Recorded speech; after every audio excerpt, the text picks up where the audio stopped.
તો કેમ છો મિત્રો, હું છું દ્વિજ ઠક્કર અને આપણે કરવા જઈ રહ્યા છે એક જાણવા જેવી વાત વી કેર કે સાથ. તો આજના આપણા વિડીયોમાં આપણે વાત કરવાના છે સેવિંગ્સ વર્સિસ ઇન્વેસ્ટિંગની. સેવિંગ્સ વર્સિસ ઇન્વેસ્ટમેન્ટ એટલે કે પેન વર્સિસ પેન્સિલ. કેવી રીતે? આવો જાણીએ. પેન્સિલ એટલે કે જ્યારે આપણે નાના હોઈએ છીએ તો આપણે સ્કૂલમાં લખતા પેન્સિલથી શીખીએ છીએ, when we are not sure કે આપણે શું લખવું છે. અને once we grow up, once we know આપણે શું કરવું છે, we start writing with pen. Similarly, savings is for wealth preservation અને investing is for wealth creation. જો મારે આણંદથી મુંબઈ જવું હોય તો હું બાય કાર જઈ શકું છું કે હું બાય ટ્રેન પણ જઈ શકું છું. બટ જો મારે અહીંયાથી યુએસ જવું હોય તો મારે બાય પ્લેન જ જવું પડશે.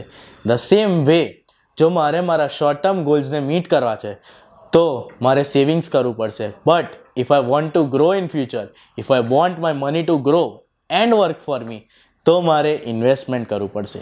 તો આ હતું સેવિંગ્સ વર્સિસ ઇન્વેસ્ટમેન્ટ. તો આ સેવિંગ્સના ઓપ્શન શું છે? સેવિંગ્સ બેંક એફડીથી થાય, સેવિંગ્સ પોસ્ટ ઓફિસથી થાય, savings national pension scheme through થાય. તો ઇન્વેસ્ટિંગનો ઓપ્શન શું છે? તો investing mutual funds, stocks, PMS, AIF આના થ્રુ થાય. તો જેમ સ્કૂલમાં આપણી પાસે એક ટીચર હોય છે આપણને પેન્સિલથી પેન સુધી લઈ જવા માટે, એમ જ આપણી લાઈફમાં એક ફાઇનાન્શિયલ ગુરુ, એક ફાઇનાન્શિયલ એડવાઇઝર હોવો જોઈએ જે આપણને સેવિંગ્સથી ઇન્વેસ્ટિંગ સુધી લઈ જાય.